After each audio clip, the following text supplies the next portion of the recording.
5 साल की बेटी बाजार में गोलगप्पे खाने के लिए मचल गई। किस भाव से दिए भाई? पापा ने सवाल किया। गोलगप्पे वाले ने जवाब दिया, 10 रुपए के 8 दिए साहब। पापा को मालूम नहीं था गोलगप्पे इतने महंगे हो गए हैं। जब वे खाया करते थे तब तो 5 रुपए के 10 मिला करते थे। पापा ने जेब में हाथ डाला, 15 रुपए बचे थे। बाकी रुपए घर की जरूरत का सामान लेने में खर्च हो गए थे। उनका गांव शहर से दूर है। 10 रुपए तो बस के किराए में लग जाने हैं। नहीं भाई, 5 रुपए में 10 दो तो ठीक है, वरना नहीं लेने। ये सुनकर बेटी ने मुंह फुला लिया और बोली, अरे अब चलो भी पापा, नहीं लेने इतने महंगे। पापा के माथे पर चिंता की लकीरें उभर आई। अरे खा लेने दो ना साहब, अभी आपके घर में है तो आपसे लड़कर भी खा सकती है।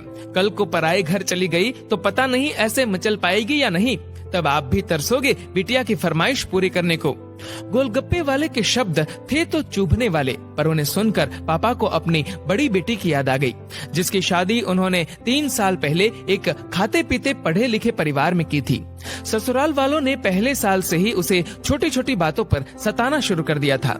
2 साल तक वह मुट्ठी भर भर के रुपए उनके मुंह में ठूसता रहा, पर उनका पेट बढ़ता ही चला गया और अंत में एक दिन सीढ़ियों से गिरकर बेटी की मौत की खबर ही मायके पहुंची।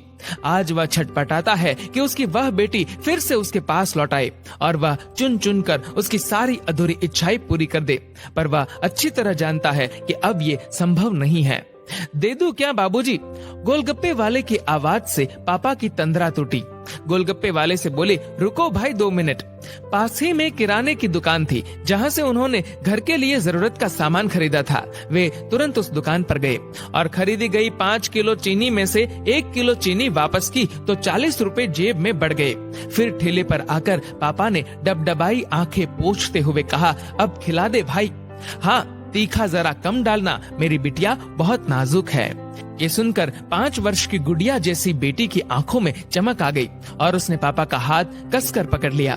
जब तक बेटी हमारे घर है, उसकी हर इच्छा जरूर पूरी करे, कोशिश करे उसे हर संभव खुशी देने की। क्या पता शादी के बाद उसकी कोई इच्छा पूरी हो पाए या ना हो पाए। ये बेटियां भी कितनी अजीब होती है। जब ससुराल में होती है तब मायके जाने को तरसती है, सोचती है कि घर जाकर माँ को ये बताऊंगी, पापा से ये मांगूंगी, बहन से ये कहूंगी, भाई को सबक सिखाऊंगी और मौज मस्ती करूंगी। लेकिन जब सच में मायके जाती है तो एकदम शांत हो जाती है, किसी से कुछ भी नहीं बोलती, बस माँ बाप भाई बहन से गले मिलती है, बहुत खुश होती है। भूल जाती है कुछ पल के लिए पति और ससुराल, क्योंकि एक अनोखा प्यार होता है मायके में, एक अजीब कशिश होती है मायके में। ससुराल में कितना भी प्यार मिले, माँ बाप की एक मुस्कान को तरसती है ये बेटियां।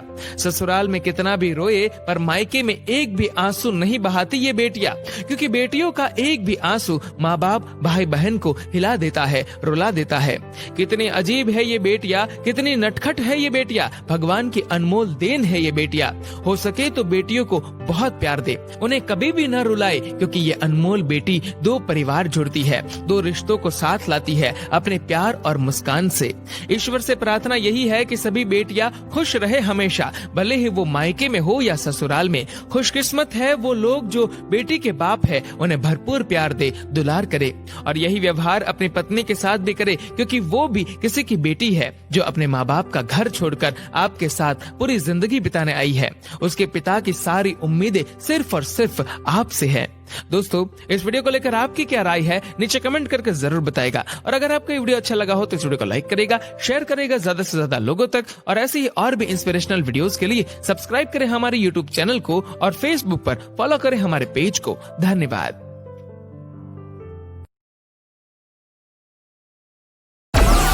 Download Moj.